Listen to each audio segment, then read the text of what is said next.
This is fuchsia fulgens. They're like sort of very elegant earrings. And you can see the size of the leaves. It's quite a soft-leaved fuchsia. It grows in a pot about a metre tall. And it's normally sort of October, November for me that it actually really gets going. I think that you might need these for this. And I was just thinking as I was out there, the only two people in the world that I would go out in the garden and cut all my best bits of plant off for are the two of you. I was just thinking, why am I doing this? I wouldn't do it for anything else.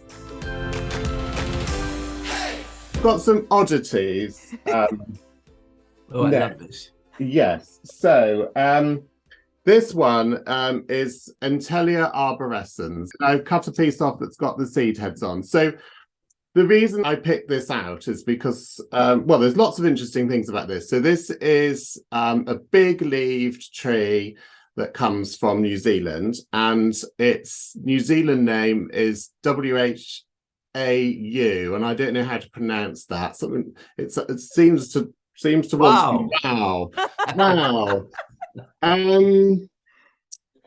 But anyway, this plant is related to balsa and to Sparrmannia. So it's a very fast growing. I can see the resemblance in the leaf with the Sparrmannia.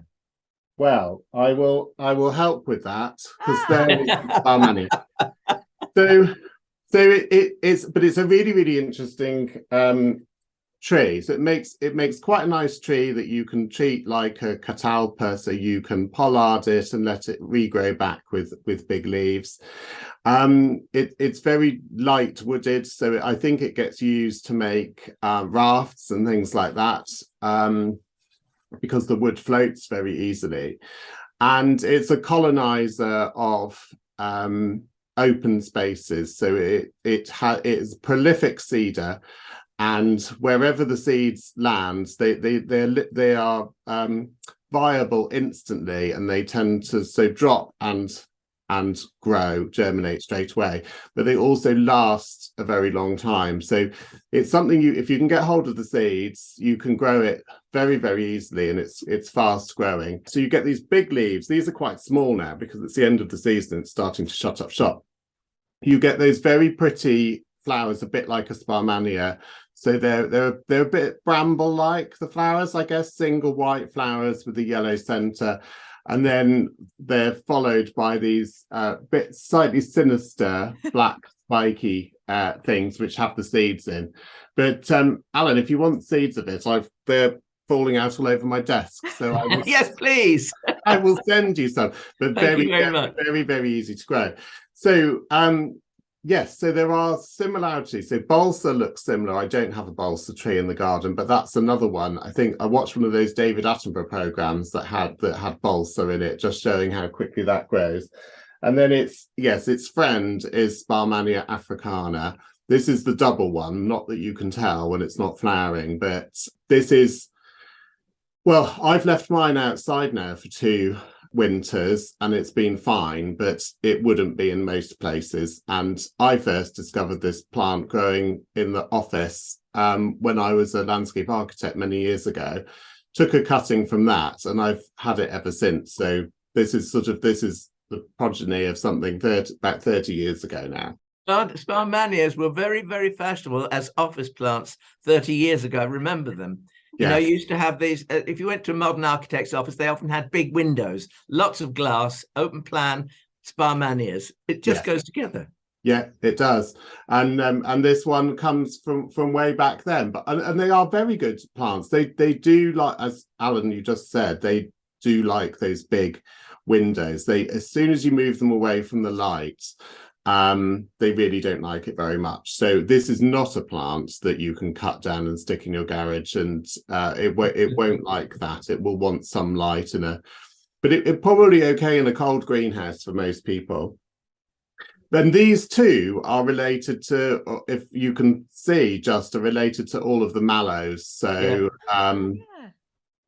so while we're on that subject, and I know that I talked about it last time we did one, at this time of year, the best mallow for all year round colour, which is Anisodontea and I only picked this as evidence that it can take just about anything, because all around it is bashed to pieces, and this is still covered in pink flowers, and it will be on Christmas Day, and it will be on New Year's Day, and it will carry on going all the way through. And for the first time this year, I butchered mine right back to the ground, and I wasn't sure how it would respond, and it did absolutely brilliantly. So it just comes rushing back again, looking healthier than ever. But I'm sure you've got that, haven't you, Alan? Yes, I have. Yeah, it's an invaluable plant. I mean, you just said it all, Dan. It's never without a flower. It's just wonderful. And they're such charming little mallow flowers, just what you'd expect. Lovely pink outer and that dark sort of centre to the flower as well. They're wonderful. So they're all related, albeit loosely. They're all from that same family. Much like the human race, then. Yes, and isn't the difference great? But yeah, it is. Again, much like the human race. Now, the next oddity, and it's not looking at its best, but it did look amazing, and I'll take your word for it. I'll be able to give you a picture for this, so that's all right. It's a hardy Pilea. Oh.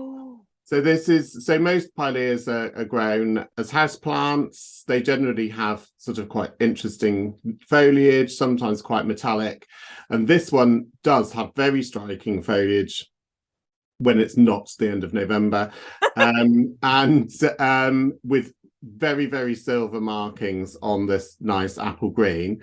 And this stem has flowered, and when it flowers, it looks very much like a stinging nettle, actually. It has these sort of little puffs of greenish flowers that come from the leaf axils. But what's unusual about this is that it's a hardy Pilea, and I actually managed to impress Mr. Edney with this because he hadn't seen it before, and that's quite something. But it makes a beautiful arching clump of foliage, very good. We have it in a pot on our front doorstep, and it's very elegant, and it lights up a sort of very shaded space, and quite easy to grow. I've grown some from cuttings, and I've grown some from divisions, but once you've got it, it's quite easy to have more of it. This isn't looking at its best, so I will make sure that you get a nice picture. And what's its full name? Pilea Tasmanian Silver. So you've got those serrated nettly leaves. Yes, you have. And those lovely silvery bands running the length of what's quite an elongated sort of pointed leaf. It's sort of shimmers, doesn't it? It does. I think what's shining through is the fact that gardeners, perhaps they're starting to realize more, maybe, the importance of good foliage, because the three plants that Dan has just shown us, not Anisodontea, but the other two and the Pilea here, they just shine out because they've got such interesting leaves. Yes, and I may be continuing on that theme, Alan. So I'm glad you said that, because otherwise might be bored. So that's the Pilea, and actually now this bit that I cut off, I will be able to make that into cuttings. It's quite easy to root, even in a glass of water. So that's good. This one, there's always a plant that you need smells for, isn't there? And unfortunately, YouTube and other platforms do not do smells. But this is Tagetes lemmonii.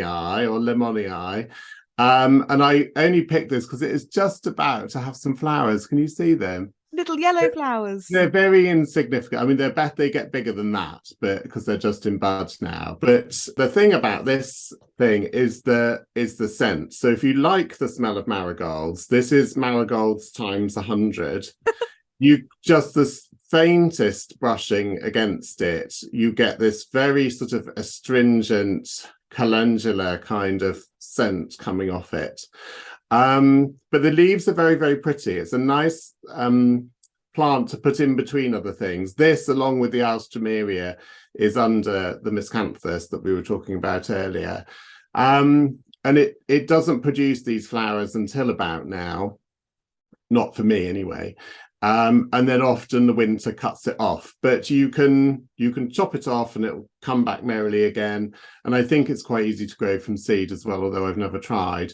But I think this is the Tagetes that's often grown in greenhouses to ward off attacks from aphids and whitefly, isn't it? No, I think that is, is it minuta or something beginning with M, which is I think a slightly different thing. Minuta, The one that keeps the bugs away. This one is a North American.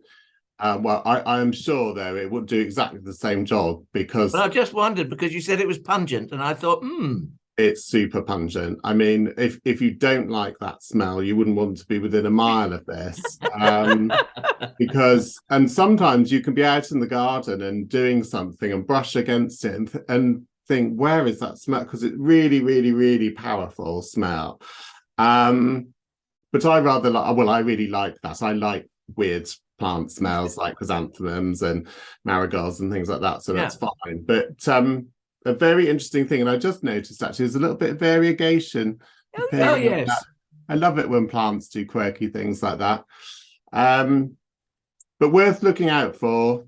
Again, that was from the salutation many years ago when Steve was there.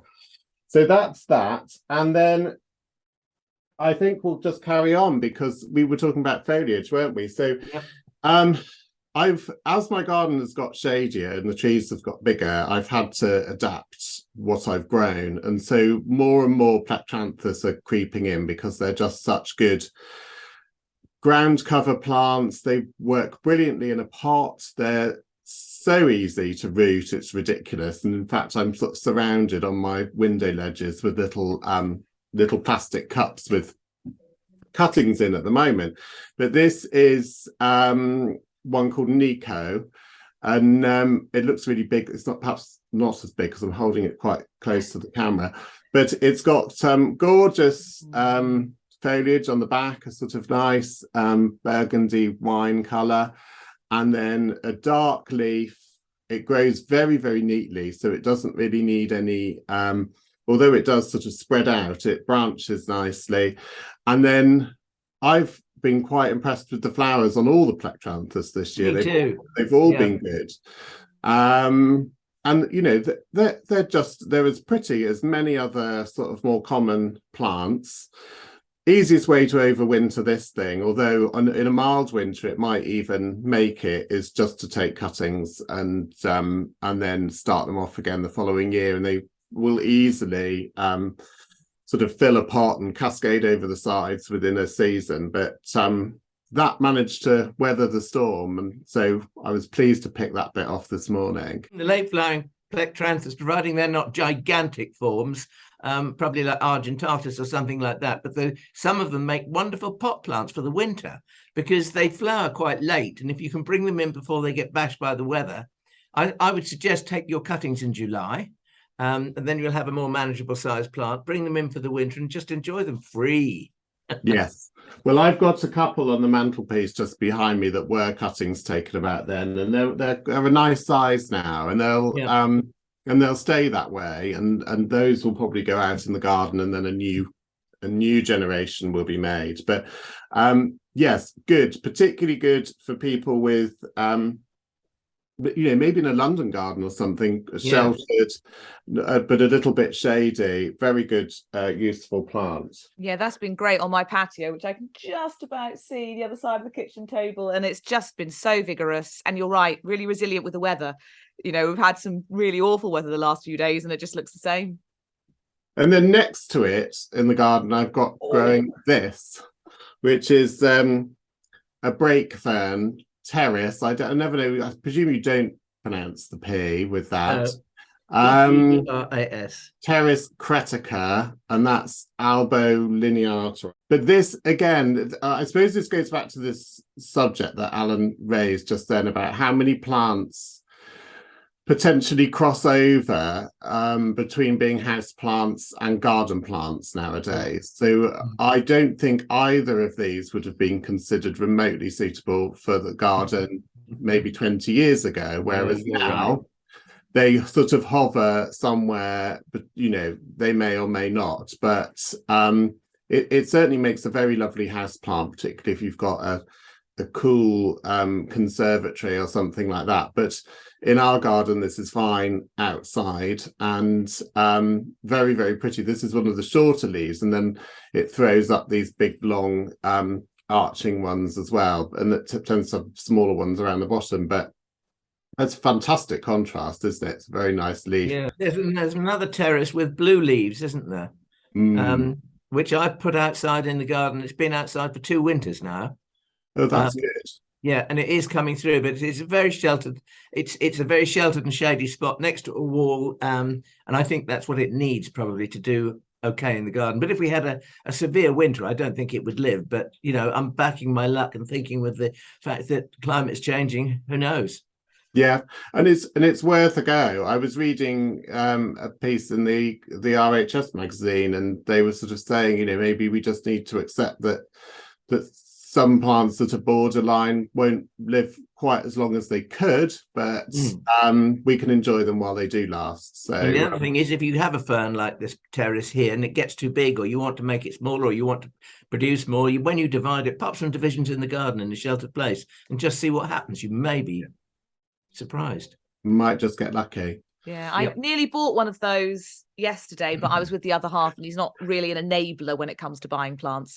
But I think Brian Ellis has that in the garden, and had sort of said it was getting better at Brian Ellis, predominantly been on this podcast as a snowdrop expert, but has such. Incidentally, his name is Bryan. That's the correct spelling, obviously. But I was so tempted to buy it, and now, as ever, when I don't buy a plant, I'm having a lot of regret that I didn't just purchase it. So maybe next year that's one I'll add at the beginning of the season, so I can make sure I enjoy it before it potentially perishes. There will be more, but just bring it in, and it looks just as good as a house plant. But I'm laughing to myself about your comment about the enabler, because as you know, I was doing a Christmas fair last week, and I said to somebody, "Oh well, Saturday will be good, won't it?" And they said, "Oh no, the husbands come." I said, "Oh, what do you mean?" And they said, "Oh, the husbands throw cold water on everything."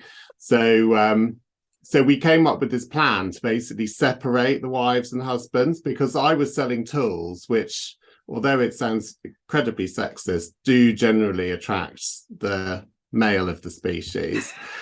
And so we hatched this plan that I would sort of hook them in with my tools, and then sort of gently nudge the wives towards my neighbour, and that seemed to work quite well. But yeah, they're party poopers, husbands, I'm afraid. Yeah, they are. I would have thought with plants, at least yours should actually be an enabler. And actually, I've just realised, aren't congratulations in order? Oh, well, yes. I mean, yes. Thank you very much. Yes, I got engaged. You did. There was a lovely photo of the two of you having popped the question, I think. Yes, on the beach, which was nice. And then my ring is cast in sand from the beach where I grew up and where my family come from. So that's very nice and thoughtful. So yes, we haven't stopped celebrating yet, I don't think, quite. We need to continue the celebrations until John's birthday, which is just before Christmas, and then we can eke them over to January, which is my birthday, and my birthday's got a 0 this time. So I think celebrations are allowed throughout. I just think all the time, never stop. Anything to brighten the gloom. And then I've only got 2 bits left, so I may as well do them. And I think I have talked about these before, but probably in a spring podcast, which is Correas. And I absolutely love these. I think for any mild garden, they are incredible shrubs because they flower for so long. And these have been flowering now for probably about a month. They probably started in October, and they will carry on until April, and then they might have a little bit of a rest. But this one I definitely have shown you before, which is Marian's Marvel. Only one flower left on this bit. I was loath, I'm afraid, to cut off some of the more floriferous bits. That's allowed. But as you know, for you, anything. But I suppose very similar colours, but paler to the fuchsia. So lime green and coral. And look, you can see how many buds are on that. Yeah, that's terrific. That piece. So this is going to go on all the way through the winter. And which one is that? This is Marian's Marvel. Oh, right, fine, yeah. So this one's very tall and sort of almost quite leggy. So I think you could train it against a wall or something, and they're very long arching shoots, and a nice sort of dusky green leaf. Not the main event, but still very attractive. And then this is the opposite. So this one is the variegated form of dusky bells. I don't know if you can see. And this is a low growing one. So this one doesn't get much above sort of 2 foot, 60 centimeters. The flowers are looking very, very slightly frazzled. But that's because of the wind yesterday. They looked nice before that. And they are a dusky pink. But the nice thing about this is when it's not flowering, you've got the nice variegated foliage as well. Both of these growing in a pot in my garden, very happy in a pot. You just have to moderate your watering. So if you're if you have a lot of pots and you just tend to go and water them all, I would miss out the Correas every 2 or 3 times because they don't want to be as wet as that. It's an Australian plant, I think, and so it's used to drought. So don't overwater it, because I have lost one once that way. But on the whole, they're very, very easy to grow, provided you've got somewhere sort of warm and sheltered for them.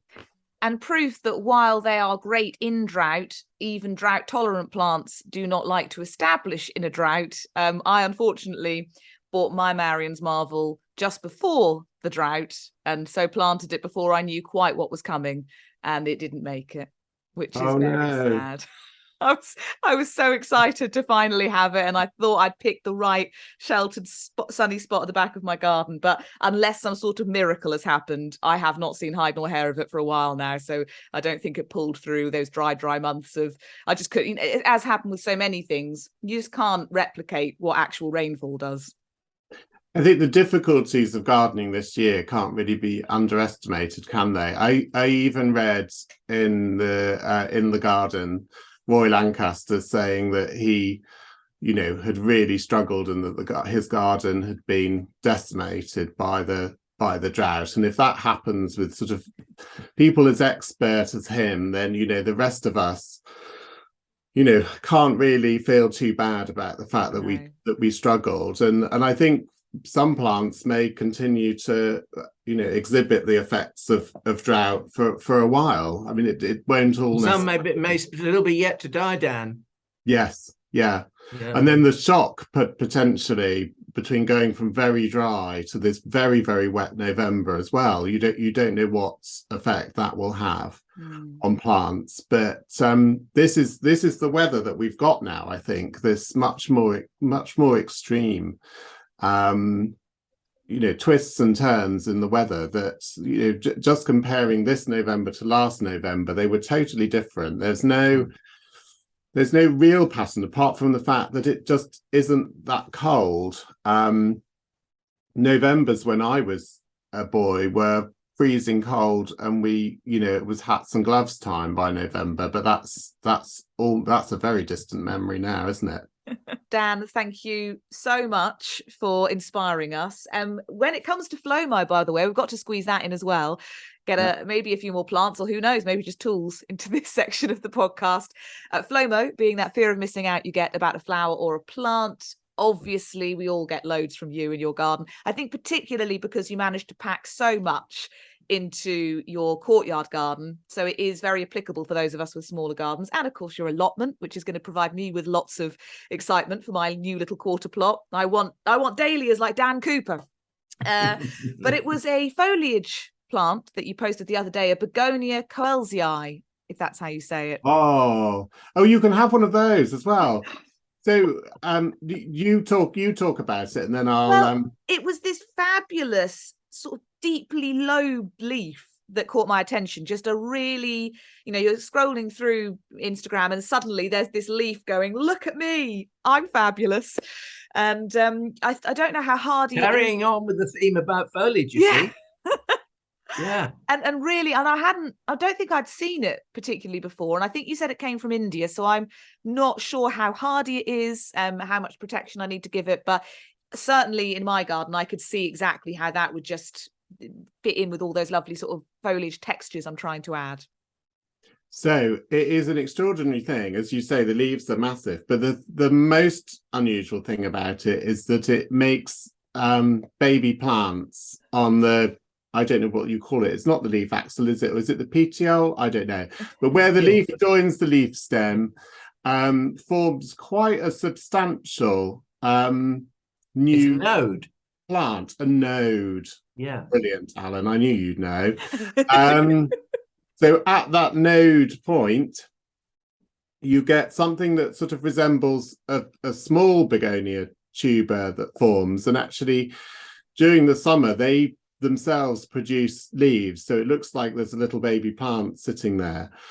What's happening? So I have brought it indoors now because, and it's just in the garden room. But what now happens is that the leaves start to die down, and then the little new tuber comes away, and I've actually got a few sitting on the mantelpiece. Oh, how lovely! So I can pop you one in the post, and you can. I imagine that what you would do is next spring you would just pot those up, and they would grow away as a new plant. That's what I'm thinking is going to happen. Well, but Begonia grandis actually has those little tubers that form in the leaf axils, doesn't it? It does, and that, I mean, it's one of my absolute favourite plants, and I've been for the last few years trying to get to grow a 40-foot stretch of it down one of the passageways that leads to the house, and I'm nearly there. It's with the white one, but it comes up everywhere. There's not you're right. Or crack in the paving where there isn't a little one, and they're very easy. You can just pull them out when they come up in, usually quite late in the spring, isn't it, Alan? They're very late. Yeah. They're late into leaf, and I probably won't see them until mid to the end of April, I would think. Yes, but you can pull the little tiny one, because you can barely see them, can you? It's no. The little very gently. Use an old dinner fork if you need some help. Yes, that would do it. And but they're brilliant plants because they make a lovely big clump. Oh, we've got an extra. Lily's got a bit of a bad hair day going on, but she thought she'd come and say hello. She's feeling denied her tickles. That can be supplied. That is very exciting. I didn't realise if I dropped it into conversation, it would just magically appear. Christmas come early. Brilliant. No, I like that choice. It's a nice plant. So, Dan, where are you at with your FLOMO?